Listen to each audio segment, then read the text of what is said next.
But right now, let's talk about how Democrats are destroying cities. If you live in a city right now, if you're listening to this, whether it's New York or Houston or LA or San Francisco or Seattle or Portland or you name it, those are just ones that come to mind. Miami's doing pretty well. I was just there. I think Phoenix is doing pretty well, too. I'd have to check in on that one. But if you're living in any of those cities I just mentioned, you understand that they're just getting completely and utterly ruined.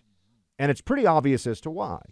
Democrats have embraced, and we've seen more of this over the pandemic period, soft on crime policies, but also a general attitude of not just laxness, but really inviting vagrancy, quality of life deterioration, open air drug use. And if you want to get a sense of how bad it is, there is a piece up at the Daily Mail.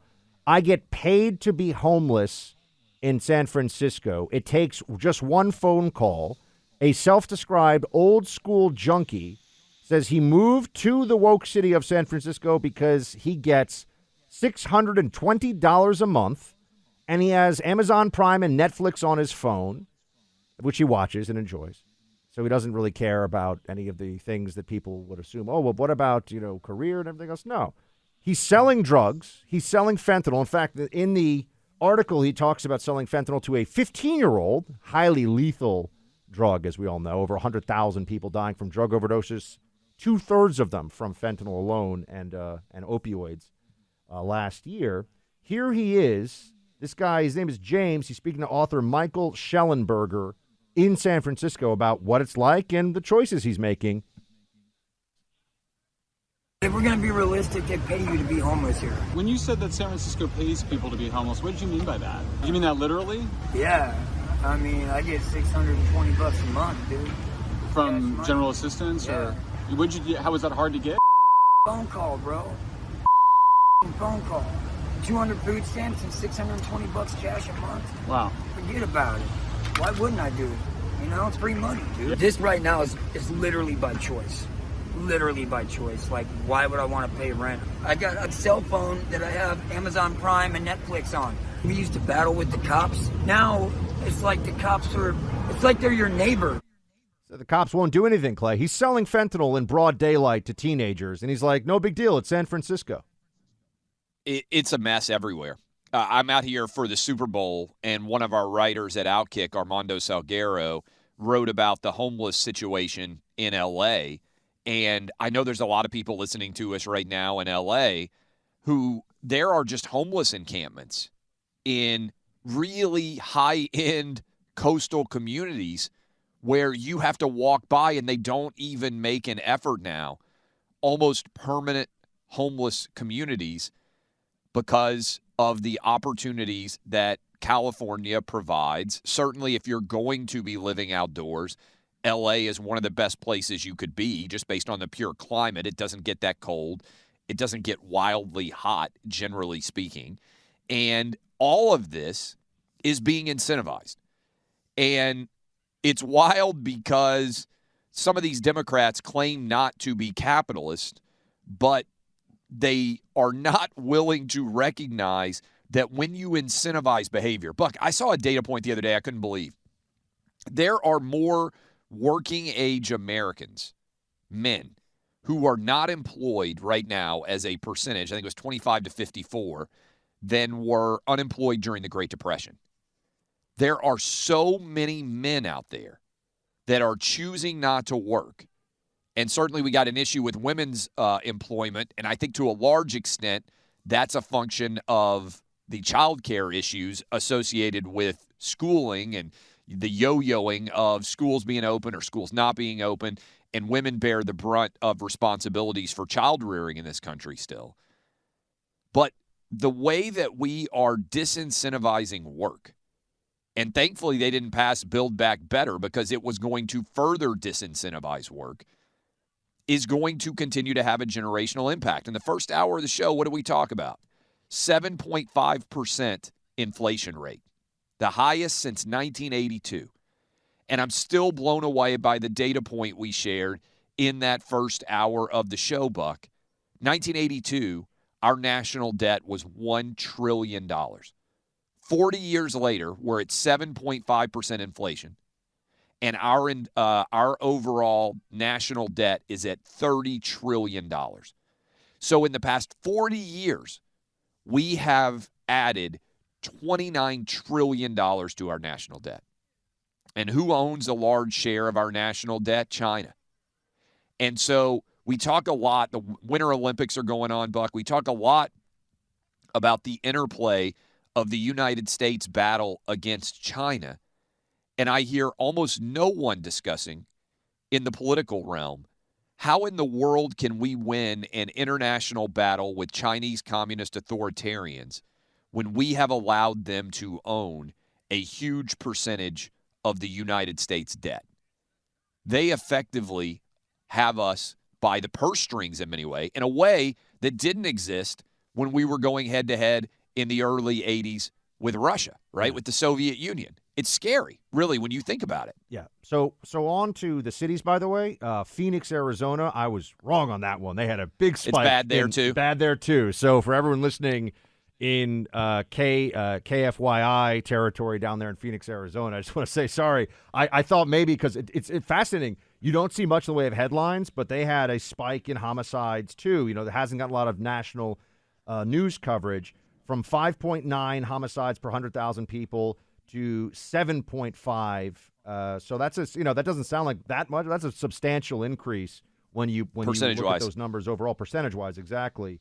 And it actually accelerated faster than the national average. So Phoenix also in rough shape. But into San Francisco is where you have the quality of life crimes, Clay, and all of those issues coming together in a way that even longtime L.A. libs that I know and San Francisco residents, longtime San Francisco Bay Area folks that I know are saying this is just completely out of control.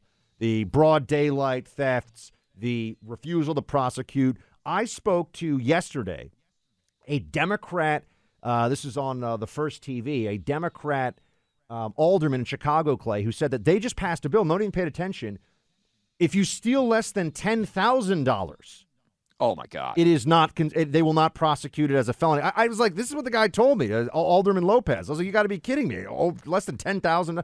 I said you have a huge increase in the amount of carjackings going on in Chicago. This is getting a lot of attention. You know what the mayor, Lori Lightfoot, says is the cause of the carjackings? Remote learning. Because more kids are not in school, so I don't think the kids are really the ones doing the carjacking. Certainly not young teenagers. Some maybe, but generally speaking, that's not what's driving this. San Francisco, you know what they've come up with the solutions? I just want to point out how crazy this has all gotten. There's now a campaign, Clay, to bring homeless people into your spare bedroom in San Francisco. This is being talked about. Like, we should just, not we, but they should just take people off the streets. All these Nancy Pelosi voting libs who work in, big tech, or they work for the, government or the city or whatever, they're not taking people with extreme. There's 8,000 homeless people estimated in San Francisco right now. Almost all of them have severe addiction and mental illness problems. Some of them, and this was all in the Daily Mail piece, walk around in broad daylight totally naked. Some of them walk around clearly in mental distress, cursing, screaming at people on the streets. And the Democrat response to this is, don't bother them. That's inhumane. No, inhumane is letting people wallow in these states of despair and destroying whole communities. It's a mess. It's gotten bad, Buck. Yesterday we played audio of Al Sharpton in your hometown of New York City saying you can't even buy toothpaste because too many people are stealing toothpaste. Now, I don't know what the market is to resell toothpaste. I don't know. That's kind of crazy, right? That there's even a market to go basically steal anything.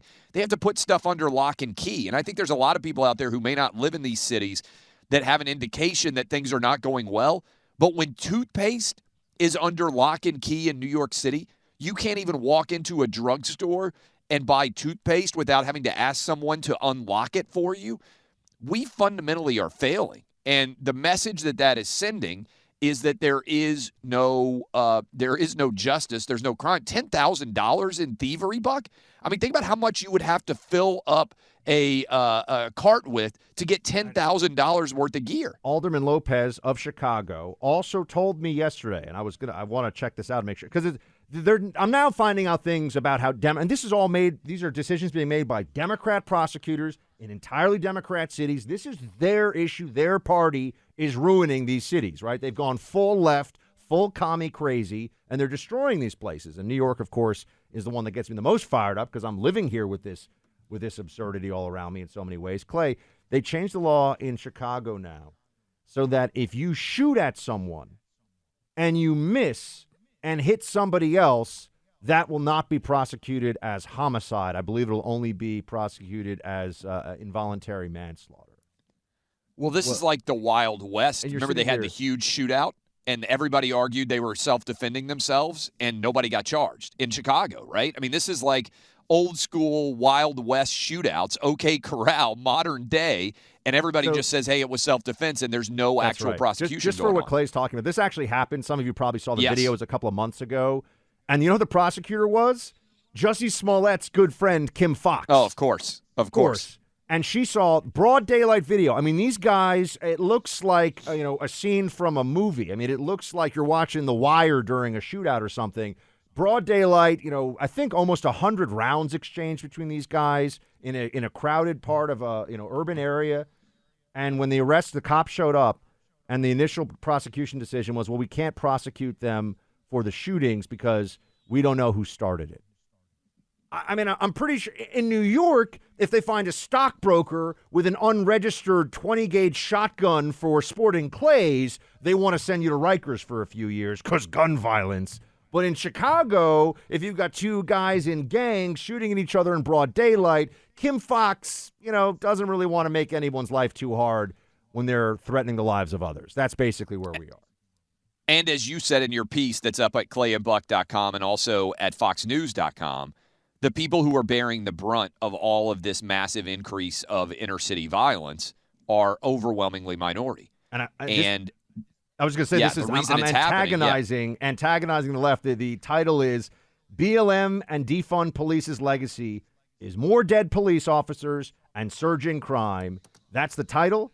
It's on Fox News. That's on clayandbuck.com right now. And Clay, this needs to be answered for. People need to lose their jobs and politicians need to be kicked out of office because the stakes are too high. And you see it in San Francisco.